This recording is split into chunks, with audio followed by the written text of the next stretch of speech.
An average day is a mixture of dealing with the stuff I do on a corporate side, dealing with PR companies who want you to write about their band, dealing with bands. When you're faced with a band, they're a gang, whether you like it or not, and you come in as this stranger. They've got if they've been in the back of a van for the last 2 weeks, they've got all sorts of in-jokes and little games they play when they're on tour. And you're not in on that at all. You arrive at a bloody hotel in Manchester, Leeds, Liverpool, London, and you're just not part of it. And they could be ripping the piss out of you and you won't even know it's happening. I still get nervous before interviews as well. I've never not got nervous. I think that's a healthy thing. I think it's just like a nervous excitement, energy, because you want it to go well. And as much as they're a piece of meat and you're a piece of meat just doing your bit in the industry, every now and again you'll make a connection with people, and that's great, and that's what you want to do it for. But it is just a job. The kind of sexiness of it is you go to these parties, you get into the Enemy after show party, you know, a band's sort of end of tour party. Oh, that's good, because if you've got that in, then you're in, but don't expect to be sat with the band lapping it up with them all. You know, you'll be with the people you know, just as you normally would. You go with your girlfriend, you leave with your girlfriend, you know, you don't come away Johnny Rockefeller like. In terms of when you're interviewing somebody, imagine if they're on a press push, you're going to be there because they're newsworthy, so they're going to have done more than one interview recently, and if they're of any age, they'll have done loads before. So asking them that kind of, what was your inspiration behind the album, is not going to really help you as much as if you've looked into what they've said before and try and get beneath what they've already said and really go in there with a sense that you know who they are, and then when you ask the question, they feel like you know who they are too. You have to, as an interviewer, have something that's going to inspire them to not think, what time's the sound check? The interview is not about you. So whatever you have to do to placate them and make them happy, in terms of an interview, you do it. But like any other job, it is a job. You know, it's sometimes you get up, you can't be asked. You know, you've got to interview somebody, you're not in the mood, it's a phoner on a Saturday afternoon, and you want to watch Football Focus. If you want to write, you'll just write. And the minute you're not interested in anything, that's when you'll start writing. Always keep a little pad, you know, write things down. You'll see things all around you.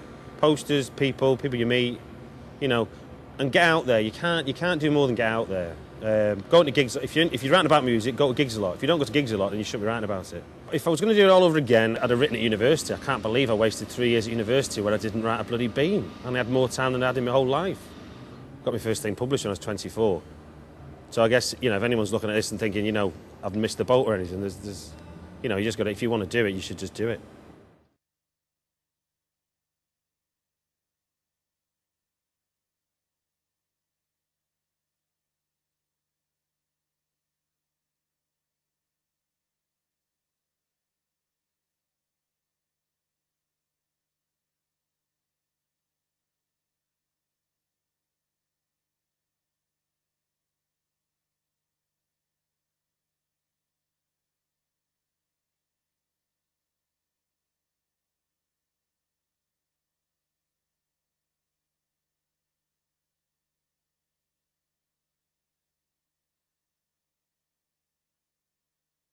A good producer is someone that can identify talent.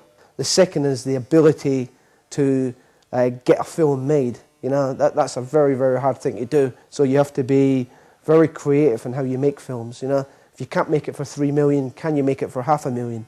You know, it's all about energy, and galvanizing people and taking it forward. You know, and making sure that the creative integrity is intact. Music is something that's really important to us. You know, it's where we get a lot of our inspiration, actually. You know, I wish I could make a film that just gets that feeling of Joy Division across, or, you know, I wish we could make a film like that represents what the Clash sounds like. You know, that's a great source of inspiration for us. The most exciting thing is finding a new piece of talent that has maybe made a short film or written a script, and you know there's a unique voice in there. It's all about providing a path that no one interferes with the purity of what he's doing. Nick, for authenticity, wanted real football hooligans, so we eventually managed to get real Chelsea and real Millwall fans, you know, together. And it was a very scary day because it could go seriously wrong. These are people that hate each other. But they all turned up on set at 6 a.m. in the morning on a very cold day, and they stood for 12 hours in the rain, take after take after take. They brushed each other down after the take, shook each other's hand.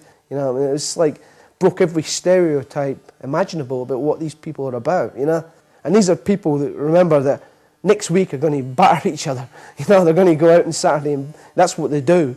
That's what their life is about, you know. That's their fight club.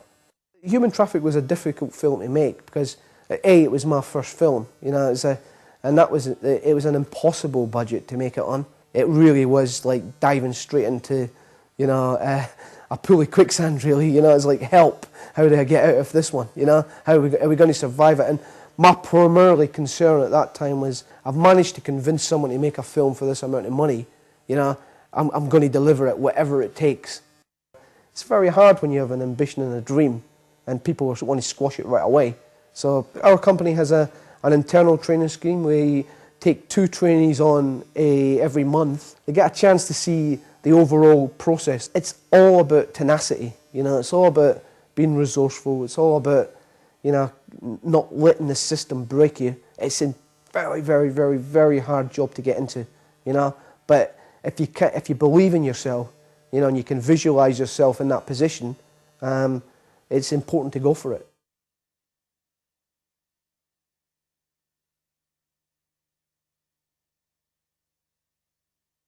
The whole nature of kind of making a film or producing a film is that it's a process that starts early on and goes on for 2 or 3 years. So it's a kind of, you know, the production element of it, which is say 8 weeks, and 8 weeks pre-production is a tiny, tiny portion of it. But actually, that's where it's the most heightened tension, and that's where everything can go absolutely tits up.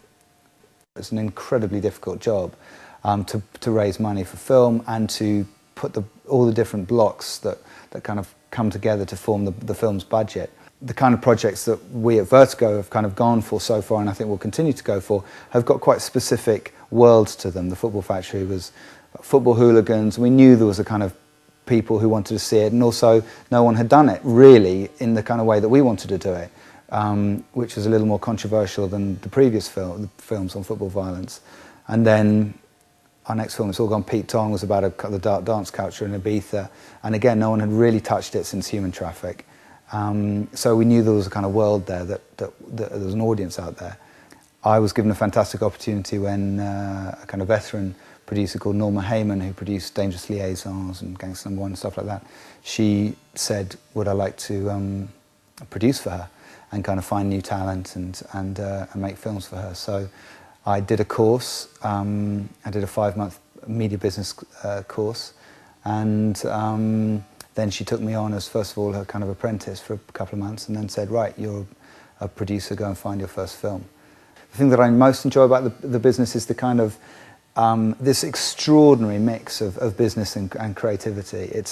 It's incredibly uncomfortable mix sometimes, but it's also an incredibly exciting one. You know, this kind of clash of kind of people who should be locked up, really. I mean, insane people, both on the business side and creative. I mean, absolute nutters. You are up against everything putting a film together and making it. You've got to get it from a few pieces of paper to being shown around the world on, you know, several thousand screens, and then on DVD and all the rest of it.